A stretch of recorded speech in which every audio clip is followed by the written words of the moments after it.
Hello everyone, this is I am Sagar Shah, and today we are going to talk about the third round of the Commonwealth Championships. We were live a few minutes ago and we spoke about the various games, and it's very interesting to go back and now see what actually happened in few of the games. So one of the results which was very surprising for everyone was Lalit Babu drawing against Ratnakaran. Not that that's improbable, but this was the position that was there, and White is just completely dominating, and it's completely better position for White. So in a way, it was very surprising that Lalit Babu couldn't convert this. But yeah, well, it happens.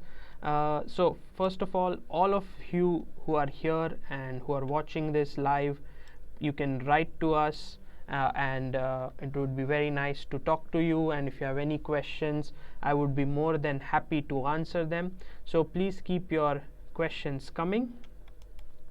And yes, so let's see how this game went on. I think it's very important to understand that where exactly did Lalit Babu go wrong. So in this position, rook fd1 was very natural, rook f7, and here king g2. I think everything looks fine here. Rook f5, and here rook went to c6.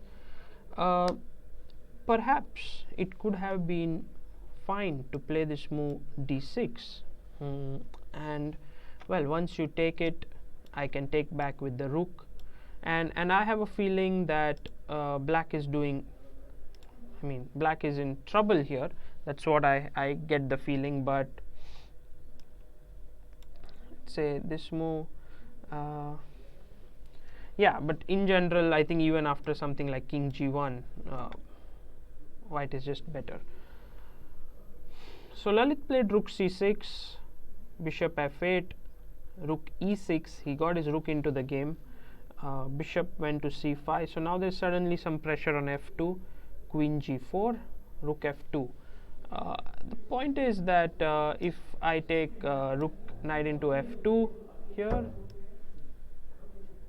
then rook f2, king h3. What's happening here? I think White could have also gone for this. It's quite not so clear why Lalit didn't go for this move. So we have Shri here who says hi, and there might be more people joining in soon, so let's wait. But what do you think can be the problem here? Because you see this is hanging, and I'm trying to figure out what went wrong. I don't see any problem actually for White particularly here. But Lalit decided to not take it. He played king h3, rook to f5, queen g6, and I think here White should be winning for sure. But that's typical Ratnakaran. Yes, he messes up the position, and then it's difficult to beat him. So king g2, queen b5. Now queen is coming to e2, queen h6, rook h7, queen d2, bishop d4, queen d3, and now you can see that the position has become very messy, and still White should be better. I don't know, but well, Ratnakaran wriggled out with a draw here, so that's a good result for Lalit, for Ratnakaran. Pretty bad one for Lalit actually. What's next? Yeah, let's have a look at some other games. I think we were looking at Deepan Chakravarti versus Samed Shetty, and I think in that game we had looked until this point over here. Deepan was, I think, worse at this point. uh, Samed being white, I think the knight on e4 and the pawn on d5 give him clearly better position. But let's say rook c8, rook, he went d6. Maybe just bringing back the rook to h1 and getting it into the game could have been a good idea. But d6 was played, queen d7, rook h2, a4. Now a3 could be a threat, so rook c2, take, a3, and black generated some counterplay. So this is always a problem, and I was thinking if you could play a3 here and prevent that counterplay, but then maybe b4, this pawn sacrifice could be quite interesting. But I am not sure, because even a3, queen a3, perhaps just rook 8 and then queen coming to a7, this looks dangerous for sure. So rook c2, take, a3, knight c5, queen c6, d7, rook d8, and here there should be something happening, but I think Deepan was not able to find it. ba, queen into f3, sorry, Samed was not able to find it, knight d3, and towards the end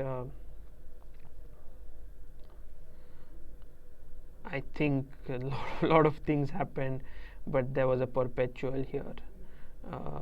I don't think rook d1 was played. They agreed to a draw here, and yeah, I think it was an interesting game by both the players. A funny video compilation is here and says, hi funny video, I don't know your name, but welcome to the show. Let's have a look at some more chess. What happened?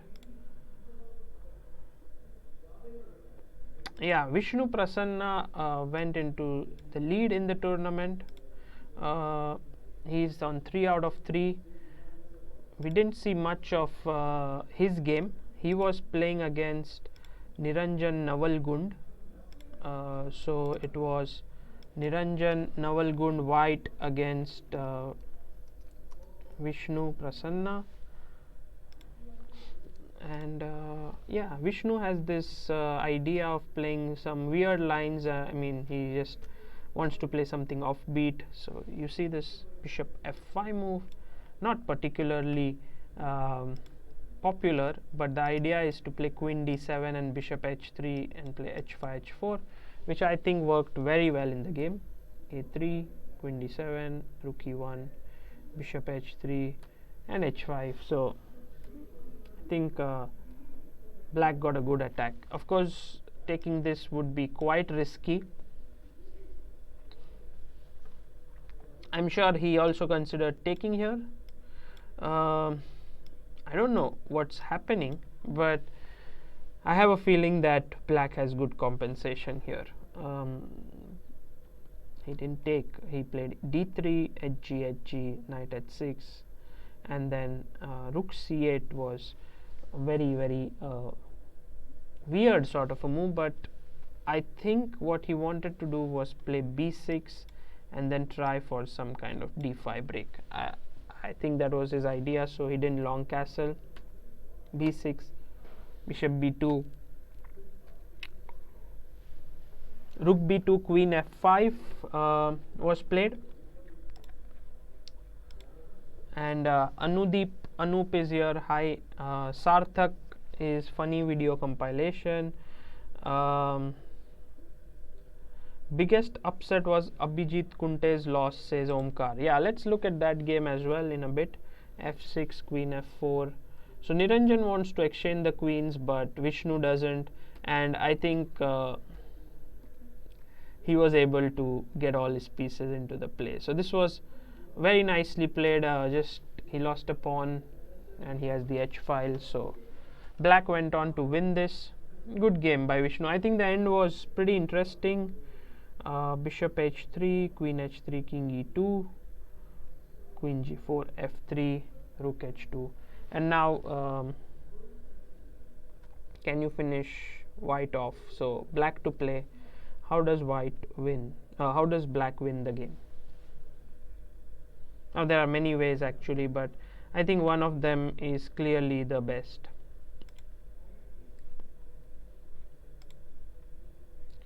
Meanwhile, as you are thinking, I think I'll try to find Abhijeet Kunte's game. He lost to Meghna CH, and Abhijeet is a very solid player, so he hardly loses his games. So his loss is definitely comes as a very big news. Okay, I am checking if anyone got the answer here. Yeah, black to play. If you can try it out. Rook e4, says Anudeep Arora. Very good. Rook takes e4, fe4, and queen g3. That's a pretty mate. Okay, let's go to the game between Abhijeet Kunte and Meghna CH. By the way, Meghna is employed recently. I just got a message after she beat Kunte that she has been employed by Railways. So that's a great news for the Railways team, that their player has been able to beat a grandmaster. And her rating is just 1956. So there's never anything like you need a specific rating or something. This might be her first win against a grandmaster, but there's always the first time. So let's have a look at this game. It began with, let me just check, Abhijeet Kunte was black. Of course, he played his beloved Sicilian, c5, knight f3, e6, and yeah, the Sicilian Khan. I'm sure Meghna prepared a bit.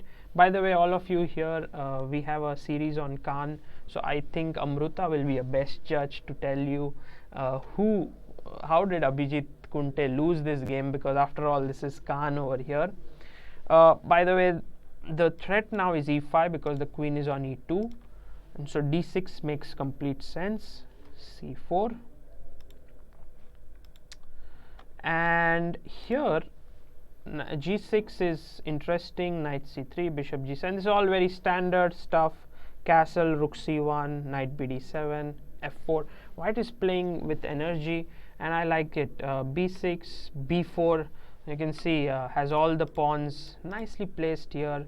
Black has this nice hedgehog structure, so the game is interesting for sure, but I'm interested to know where exactly did Kunte go wrong, because this position Kunte would know very well. I mean, he has been playing this. Now h3 I don't think is too much in the spirit. Okay, perhaps king g1, king h1 would have been possible, but I think what Meghna wanted to do was put her queen on f2 and target here.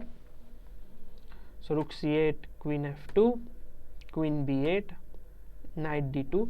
Of course, taking this pawn is just wrong completely, because if you are giving up this bishop, even one pawn doesn't make any sense. Well, here there can be some tactical refutation, but even if there is no tactical refutation, you can just play queen a8, and this bishop is sitting very strong on g7. Okay, so knight to d2, bishop a8, knight b3. Okay, perhaps they repeated twice, perhaps, but then I don't think this happened. Yeah, a3, rook c7, f5. So a direct move, and here f5 always is a double-edged decision, because you give up this square on e5 for the knight, but at the same time you're opening up lines. And I was wondering if knight e5 is good, because this pawn does hang. Right now there is a hanging bishop on d3. So in a way, I think if black got knight e5 with a tempo, he should be doing okay. Bishop e2, b5, c5. Okay. Now, perhaps instead of b5, I'm thinking to myself, if knight f d7 is possible. You're defending the b6 pawn, and you're in general having a good position of the knights. So I'm not sure if white has anything here. I think black should be happy with this position. What do you think over here? I have a feeling that Kunte is doing really well. Any tactical strokes that come to your attention? I don't think so. b5, c5. Okay, perhaps this is also good for black. He took. You have to consider the move d5 as well, because it's so natural, yeah, to put pawn d5. But then bishop f4, and suddenly there is this pin. Okay, maybe not so great. So dc, bc, and so white is playing a little, in the style of no positional chess. Yeah, this pawn is not so great, but it's a passer, and also bishop f4 is a threat. So I think Kunte got a bit annoyed with some, what sort of play is this? So queen c8, bishop d4, ef, ef, rook d7, knight b3. So, well, the game is going on pretty normally until here. Rook d1, knight to d5. Well, as far as I can understand here, nothing looks terribly wrong. But slowly after knight e4, it seems like white is getting some initiative. Bishop c6, queen h4, gf, and once black has to make a move like gf, I think he is in trouble. Well, what was happening, I think, was Kunte forced to take on f5? Why did he do this? It's difficult to say. Over here, Anudeep says fe6. Okay, but Anudeep, I think you could just take back fe6 at that point. But here, gf5. What do you think? Like, what should black play here, according to you? It's easy to say that black is doing fine here. His position looks great, but not so easy to find a move actually that black can play here.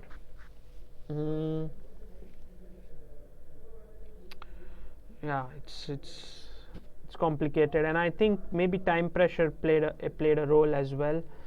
If I have to think of a move, well, one move that comes to mind is queen d8, but I think f6, because you can't take on f6, just lose a piece. Yeah, it looks great after f6. So okay, gf, he had to stop f6, knight d6, rook d6, and you lose an exchange, and at the same time you get no stability. When you give up an exchange, you want some kind of a stability in the position, but I don't see it here. So after queen a3, bishop e5, rook e5, I think Kunte had already lost this, because after rook takes e5, there is this move queen g3 check, and you win the rook. So yeah, for example, let's see how to get out of the check. King h8 doesn't work because it goes with a check. King f8 if is played, I take, queen b3, and now queen d6. You think queen d6, or perhaps I was wondering if bishop f3 is also a good move. But queen d6, I think you will have to play. I don't know. The problem is that this is possible. I mean, why didn't Kunte go for this? King f8, take.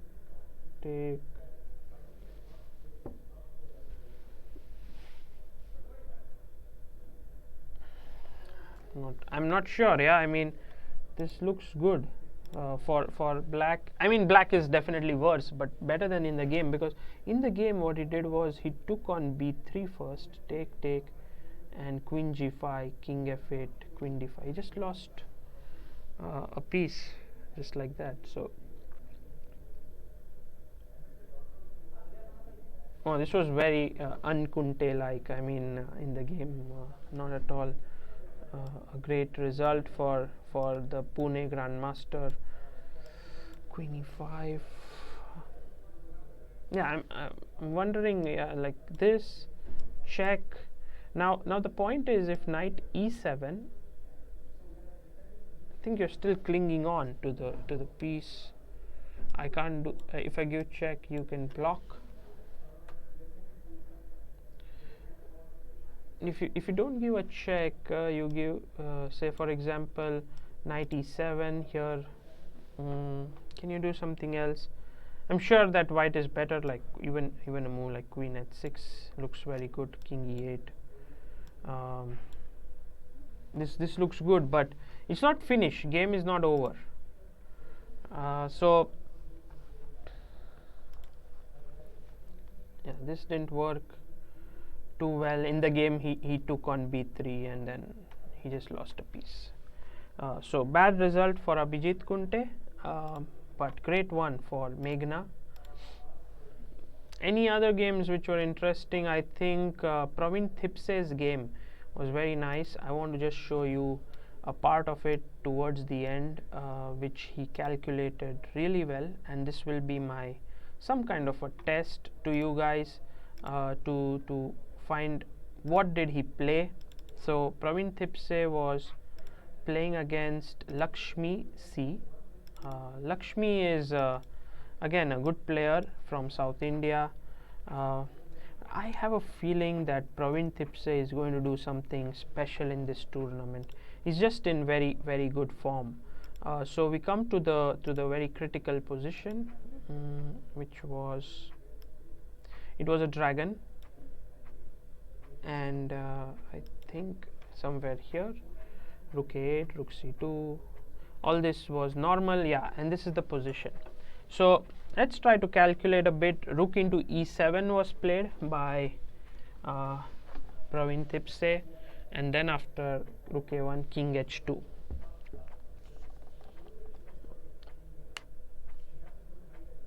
And black played knight into d5. So what would you play here as white? It's white to play Praveen Thipsay's move. So let me know. We have Aniket Kelgandre who says hi Aniket, welcome here. By the way, all those who joined in, this is the game between Praveen Thipsay, round 3 of Commonwealth Championship, and Lakshmi. Lakshmi has taken the pawn on d5, and my question to you is, what should white play over here?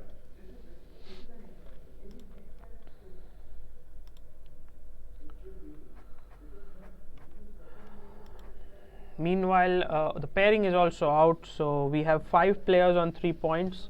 Vishnu Prasanna, Nitin, Lakshman, Debashish Das, and Meghna CH. Meghna, sorry, we have not 5, 7. Karthik Venkatraman and Praveen Thipsay. Okay, so tournament is already building up pretty well. So Ash1 official is here. Hi Ash. Aniket Kelgandre says rook e2. Anudeep says f5 maybe. Yes, that's interesting. f5 move. Pretty interesting. You want to attack. But the way Praveen Thipsay played was very smooth, I would say. Just perfect. So f5 is a suggestion. This is pretty decent move, I think, but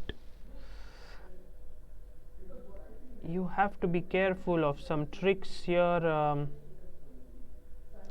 example, f5, can I take here? And then what would you do? Because if you take with the queen, I exchange the queens, that's no good for you. While if you take here, I'm already beginning to think of moves like queen c1, but I don't see anything happening after queen c1. because you have bishop into d5 and there is no checkmate, or is there? No, so that doesn't work. Manoj Jain says hi Sivaji M, hi, welcome. Utkal Sahu says bishop g7. Okay, Utkal, that's also possible, to take, and then how do you follow it up? Bishop g7. Now you must also keep in mind that this is hanging. Yeah, by the way, I was just completely blind for a second because f5, knight e7 was hanging, so maybe not the best, sorry. So bishop g7 also you must take into consideration this move. Not sure if it works.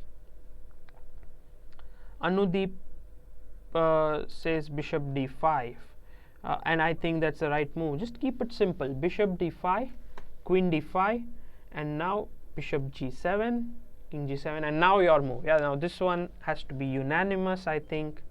White to play. How do you get a winning position? Omkar says, is this tournament like other super tournaments or there is anything special? Praveen Thipsay is also playing. You mean to say other GM Opens in India? I think this is a bit more prestigious because you can become a Commonwealth champion. If you win a medal, you have awards from the government for this. So in that sense, it's definitely much more prestigious. Aniket says f5 here. Okay, Aniket. Anyone else has any suggestions in this position instead of so white to play here? What would you play?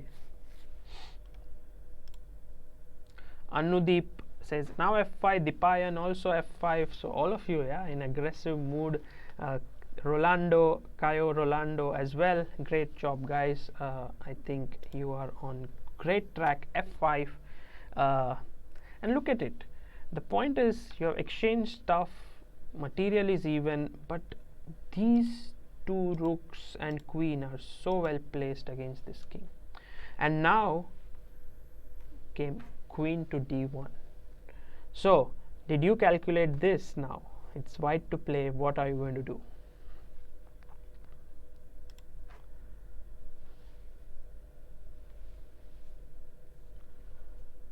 Caio Rolando says, what do you think about Budapest Gambit? I think it's an opening that can be tried as a surprise weapon, but nothing beyond that according to me. Manoj Jain says f6, but then I just go king g8, suppose. I don't think there is a mate. Like queen h6 you may go in, but I have queen h1 and rook into c3, so don't forget that. Omkar Chakradev says rook f7 should win. Very good. And also Caio Rolando does same move. Aniket as well. Yes, always check the checks first. Checks and captures always first. Take, and now two options you can take here, but better is to open up more lines. So fg6 was played, and yeah, let's try to calculate few stuff properly. For example, king into g6. How would you checkmate the black king? Very simple. I think a lot of people would get it. Here, black to play.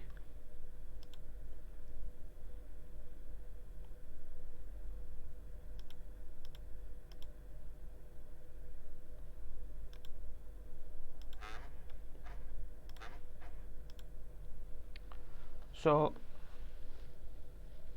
what would you do here? Queen f6 and g4. Yes, correct, guys.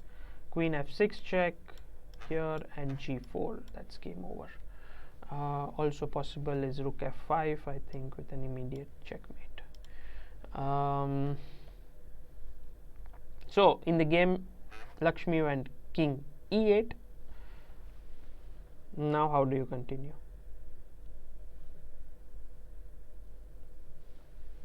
This is all very normal stuff, normal attacking chess, And always remember, when you are attacking, look for forcing moves, and that's what Praveen Thipsay did here.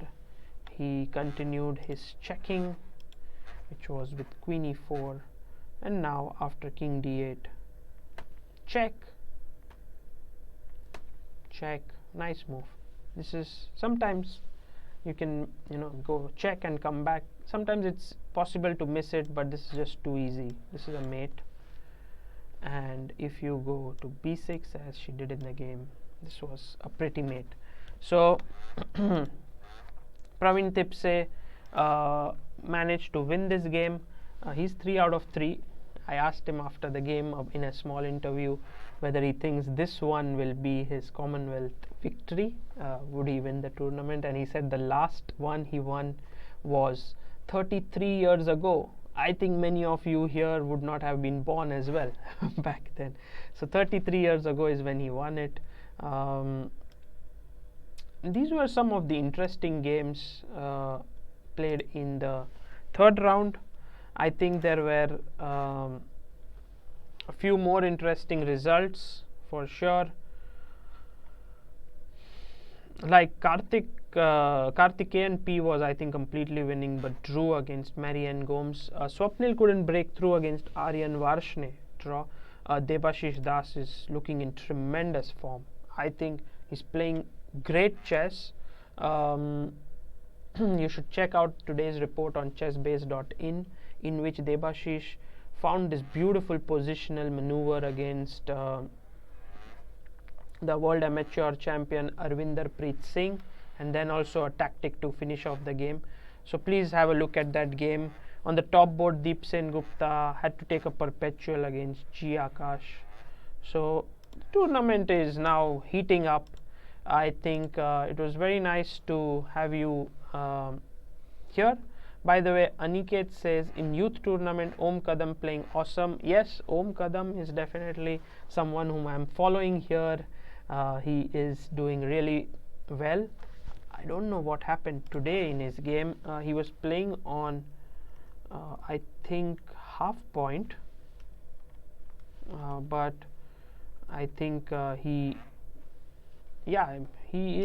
won his game today, I think. Yes, against Rasmita Patro, with 1100 player.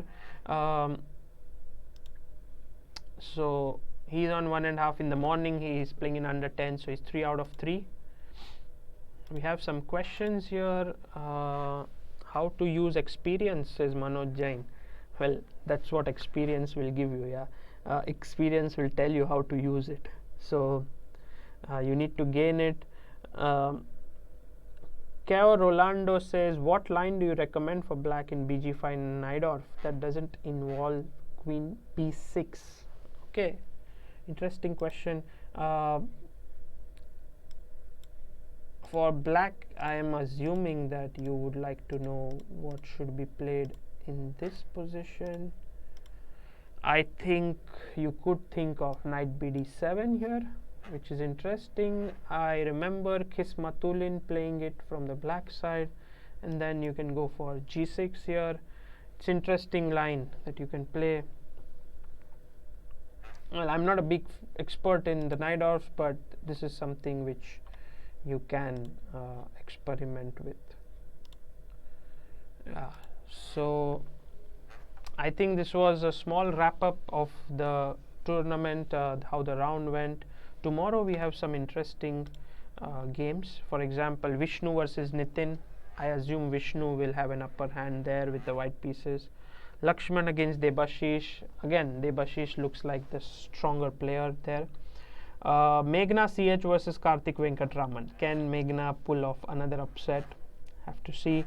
But I think a very mouth-watering clash lies on the fourth board. Deepan Gupta versus Praveen Thipsay. This is the game which we are going to look forward to. I think it will be great. Two GMs facing off against each other. Also, yeah, I mean Lakshman and Debashish as well, but somehow Deep and Praveen Thipsay is like a battle of generations, so it will be fun to watch. Yeah, so that's all for now. Thanks for joining in. I think tomorrow you should join in around 4:30 in the afternoon. That's when we are going to have this. And we also have good news that Jakob Agard would be coming here to deliver a lecture on the that would be on the 2nd of July. So if you are around Delhi, do join in here. He will give 2 lectures, one in the afternoon and one at night. Deepan Das says, I have a tournament tomorrow. What should I be doing? I think solve tactics. Go to tactics trainer on Chessbase. That's pretty good. Tactics.chessbase.com. Solve tactics for around an hour or so. Now, also tomorrow, when you wake up, try to spend few minutes doing that. And after that, take rest. Take good rest so that you are fit for the round. Anudeep says, what do you recommend against Najdorf Fischer Sozin system, sir? You mean to say from black side? Well, I think there are many ways to play against the Sozin. So, for example, if you are talking about bishop c4, I think e6, and bishop b3. This is how they usually play. Not a big expert once again, but I think black quickly puts his knight to c5, and that looks pretty okay to me. You need to study that. Maybe Victor Bologan's Najdorf on Chessbase is a good way to have a look at this. And apart from that, we have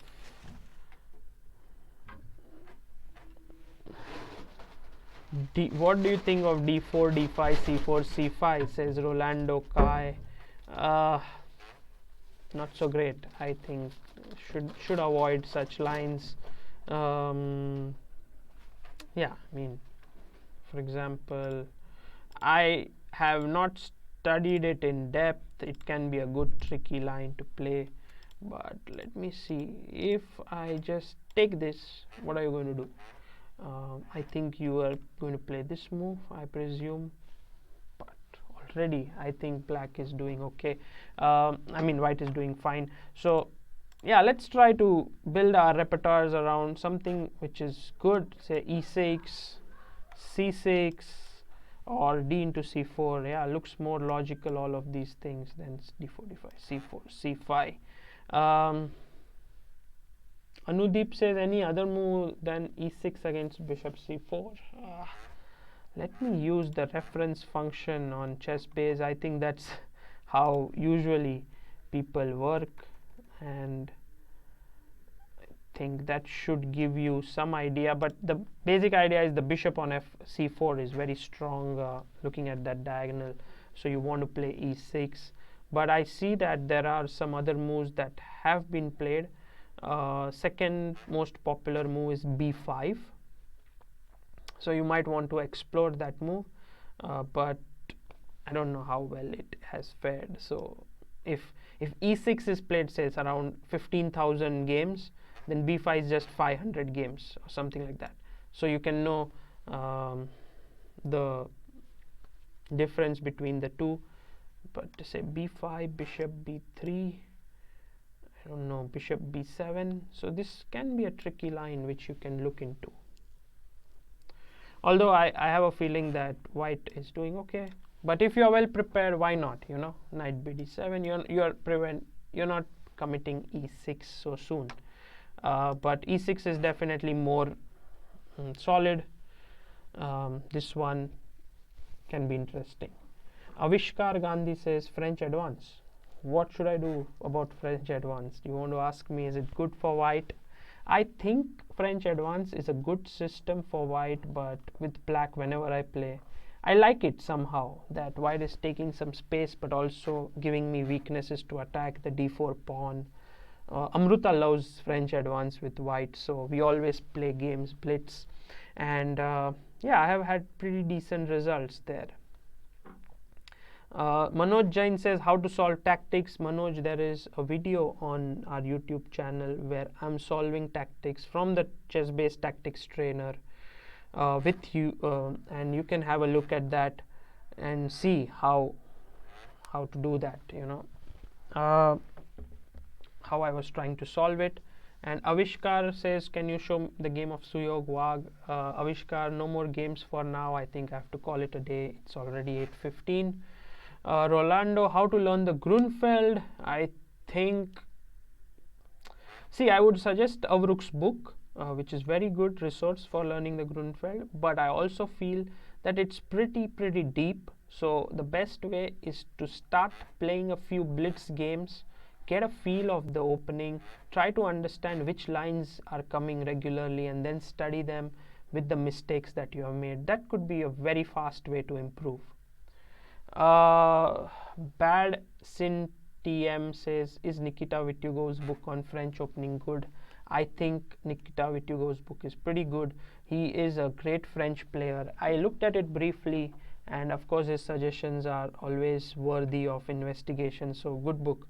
Varun says, Sagar, can you say some tips for Sicilian-like structure? What can I say? Try to study general themes in Sicilian, how to make use of the half open C file. By the way, there's a beautiful book by, if I am not wrong, Danny Kopek, who says Mastering Sicilian, something like that. I think you can look into that. That's a good book. Anudeep says, how to convert a winning position. Look at my article today, round 2 of Commonwealth, where I show a very interesting game between Nubair Shah Sheikh and Pranav Anand, and I tell you exactly where did White go wrong and how he couldn't win his winning position, what was he doing wrong. So you might get some good tips from there. Aniket Kelgandre says, how to develop black bishop in French advance. Bishop d7 maybe, then you can put it on b5, or you can go bishop e8 after f6 and the bishop comes out from g6 or h5. So that's how it works.